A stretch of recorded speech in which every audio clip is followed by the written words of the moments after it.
Ang kwento ng Light Rail Transit Authority, LRTA, ay nagsimula noong nilikha ito ni Pangulong Ferdinand Marcos Sr.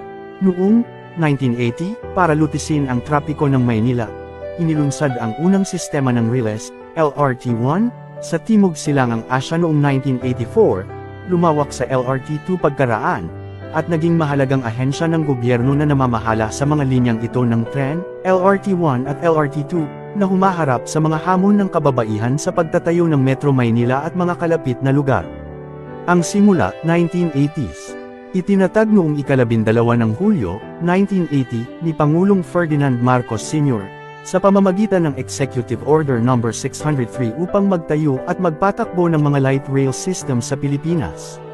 Unang linya, LRT-1, nagsimula ang konstruksyon noong 1981, na may mga bahagyang operasyon na nagsimula noong ika-1 ng Desyembre, 1984, Baclaran hanggang Central Terminal, at ganap na natapos noong 1985, na ginawa itong unang rail transit sa Southeast Asia.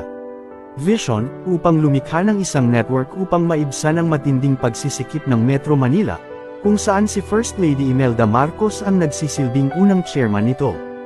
Paglago at paglawak, 1990s hanggang 2000s. LRT-2, nagsimula ang konstruksyon para sa ikalawang linya noong 1996, na may mga inisyal na operasyon noong 2003, at buong extension sa rekto noong 2004, na nagsisilbi sa iba't ibang bahagi ng Metro Manila at Rizal.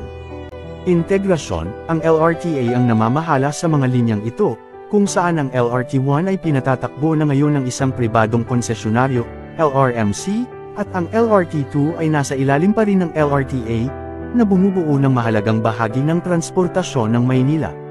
Makabagong panahon at mga integrasyon, ang LRTA ang namamahala sa mga linyang ito, kung saan ang LRT-1 ay pinatatakbo na ngayon ng isang pribadong konsesyonaryo, LRMC, at ang LRT-2 ay nasa ilalim pa rin ng LRTA, na bumubuo ng mahalagang bahagi ng transportasyon ng Maynila. Makabagong panahon at mga hamon. Ang korporasyong pag-aari ng gobyerno ay naglalayon para sa isang ganap na pinagsama-samang network ng tren, na nagsisilbi sa Metro Manila at Calabarzon. Mga milestone, patuloy na nakakamit ang mga milestone, tulad ng mataas na ridership sa panahon ng mga inisyatiba ng libreng sakay, na nagpapakita ng patuloy na kahalagahan nito sa mga commuter. Pangunahing katotohanan, mga linya, nagpapatakbo ng LRT-1, may LRMC, at LRT-2. Lugar ng serbisyo, pangunahing Metro Manila at ilang bahagi ng Rizal, Cavite.